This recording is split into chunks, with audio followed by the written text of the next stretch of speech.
I'm going to speak about a major problem which many of you may not realize. It is about why do accidents continue to reoccur. In 2017, I was investigating an incident on board a vessel. A crew member was struck by a falling object while working under suspended load. The accident ended up with a very sad outcome. He remained paralyzed from the neck down. It turns out a junior crew member did not tie a knot properly, which caused the object, an 8 kg bag, to fall. At the same time, there was another crew member who was also working within the same danger zone. Analysis from the accident investigation revealed that the failure to tie a knot was the immediate cause in this incident. There wasn't much concrete evidence to point towards any other underlying factors. Now let me share another story.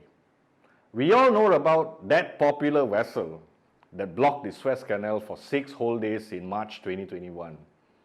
This blockage threatened the global economy and prevented $10 billion worth of trade to pass. Local authorities revealed that this incident was simply due to technical and human error. A few months later, this incident happened again. This time, few other vessels ran aground and blocking the canal briefly. The phrase "ran aground" means that the vessel was stranded in shallow waters.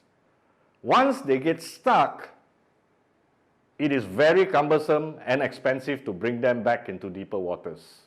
You would think we had learned from these high-profile and high-risk accidents, but they continue to reoccur. So, after an incident happens, investigators analyze the evidence and identify the main and direct causes that led to the incident. This report is usually sent out to all parties involved and circulated amongst the marine staff as another lesson learned. But how many lessons will it take to stop this kind of avoidable incidents from happening? If these incidents continue to occur despite transparency from previous, similar incidents, then perhaps we can deduce that there is something else at play here. Maybe we need to correct something else that hasn't been looked at nearly enough. I spent 30 years in shipping, starting as a young cadet, worked up my way to captain my own vessel, and now try to make a difference as a health and safety practitioner in an established organization. Being in HSE, a high-valued prerequisite would be to keep everyone safe. People are the most valuable asset in any organization and must be well protected and looked after. And when it comes to operating a high-value vessel out at sea, the health and safety risks are 10 times more than those in typical work settings.